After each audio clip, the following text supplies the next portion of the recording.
ಬೆಂಗಳೂರು, ಮೈಸೂರು ಮತ್ತಿತರ ಮಹಾನಗರಗಳಲ್ಲಿ ಕಂಡುಬರುತ್ತಿದ್ದ ಕಳ್ಳತನ ಪ್ರಕರಣಗಳು ಇದೀಗ ಕೊಡಗಿಗೂ ಕಾಲಿಟ್ಟಿವೆಯೇ? ರಸ್ತೆ ಬದಿಯಲ್ಲಿ ನಿಲ್ಲಿಸಿದ ಆಟೋ ರಿಕ್ಷಾವೊಂದನ್ನ ಕದ್ದಿಮನೊಬ್ಬ ಚಾಲಾಕಿಯಿಂದ ಕದ್ದೊಯ್ಯುತ್ತಿರುವ ವಿಡಿಯೋವೊಂದು ಸಾಮಾಜಿಕ ಜಾಲತಾಣದಲ್ಲಿ ವೈರಲ್ ಆಗಿದೆ. ಕಳೆದ 2 ದಿನಗಳ ಹಿಂದೆ ಈ ಪ್ರಕರಣ ವಿರಾಜಪೇಟೆಯ ಮೊಗರಗಲ್ಲಿಯಲ್ಲಿ ನಡೆದಿದೆ.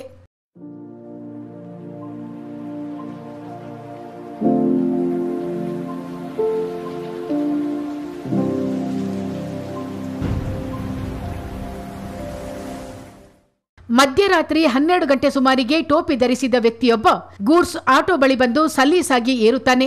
ಅಲ್ಲಿಂದ ತನ್ನ ಬಳಿಯಿದ್ದ ಬುದ್ಧಿಮತ್ತೆಯನ್ನು ಉಪಯೋಗಿಸಿಕೊಂಡು ಆಟೋ ಸ್ಟಾರ್ಟ್ ಮಾಡಿ ಪರಾರಿಯಾಗುತ್ತಾನೆ. ಸಣ್ಣ ಸುಳಿವು ಸಿಕ್ಕರೂ ಪೊಲೀಸರು ಬೆನ್ನಟ್ಟುತ್ತಾರೆ ಎಂಬ ಸಾಮಾನ್ಯ ಜ್ಞಾನವೂ ಇಲ್ಲದ ಈ ಕಳ್ಳ ಆಗಿದ್ದು ಆಗಲಿ ಎಂಬಂತೆ ಧೈರ್ಯದಿಂದಲೇ ವಾಹನವನ್ನು ಕಳ್ಳತನ ಮಾಡಿದ್ದಾನೆ. ಸಮೀಪದಲ್ಲಿದ್ದ ಸಿಸಿಟಿವಿಯಲ್ಲಿ ಕಳ್ಳನ ಹೆಜ್ಜೆ ರೆಕಾರ್ಡ್ ಆಗಿದೆ. ಈ ವಿಡಿಯೋ ಎಲ್ಲೆಡೆ ಇದೀಗ ವೈರಲ್ ಆಗಿದೆ.